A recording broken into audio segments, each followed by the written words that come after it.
শ্রীগুরু জয়, শ্রীগুরু জয়, শ্রীগুরু জয়। তপতিস diary চ্যানেলে আপনাদের স্বাগত। আজ আমি নতুন একটা ভিডিও নিয়ে আপনাদের সামনে এসেছি। আজ 7ই চৈত্র, বৃহস্পতিবার, বনগা শাখা সংঘের মিলন মাতৃসংঘ।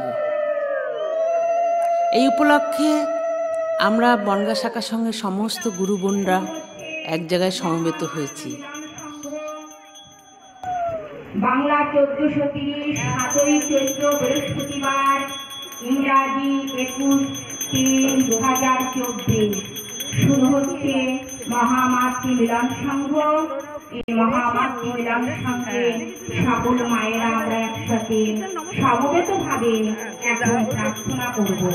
ওম শ্রীগুরু জয়, শ্রীগুরু জয়, শ্রীগুরু জয়। অনুষ্ঠানটি এখন শুরু হতে চলেছে। আপনারা আমার সঙ্গে থাকুন এবং অনুষ্ঠানটি দেখে আনন্দ উপভোগ করুন।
ত্রাণ গুরু রুষ্ট হলে কভু নহে পরিত্রাণ।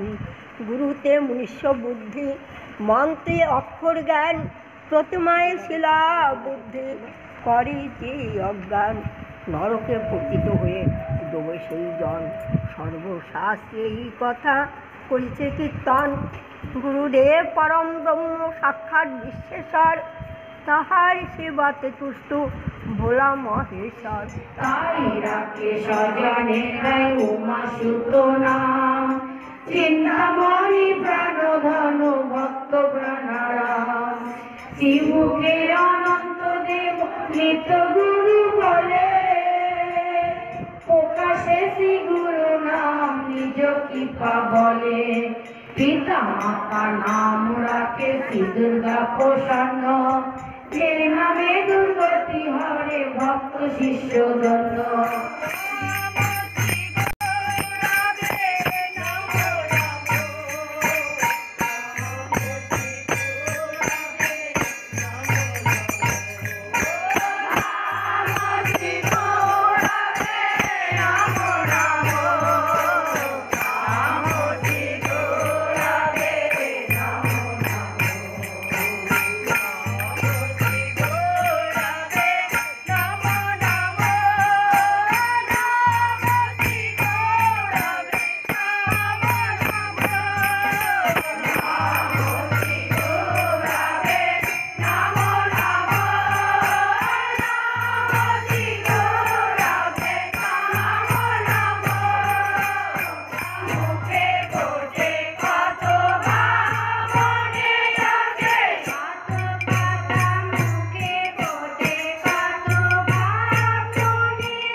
শিষ্যকে দীক্ষা দিয়েছিলেন। শিষ্য নাম ছিল রূপচরণ দাস। রূপচরণ দাস। তা গুরু ভগবানের থেকে সেই শিষ্য বয়স বেশি ছিল। তাই গুরু ভগবান তাকে আদর করে কি ডাকতো জানো? বুড়া শিষ্য। বুড়া শিষ্য বলে দিলে আমাকে তাকে ডাকতো। গুরুদেবের তখন 35 বছর বয়স।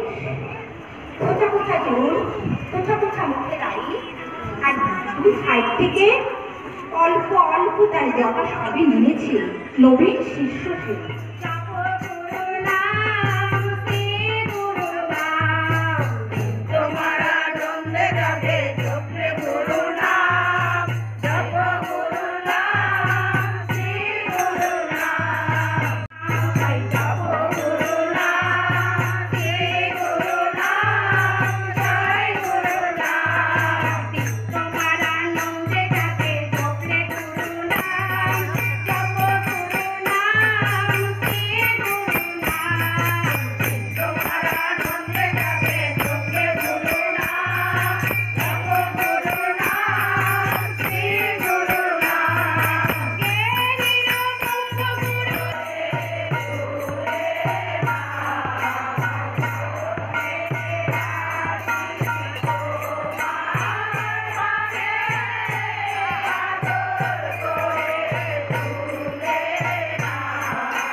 অনুষ্ঠানটি ভালো লাগলে দয়া করে কমেন্ট বক্সে লিখে জানাবেন, সেই সঙ্গে লাইক দিয়ে দেবেন।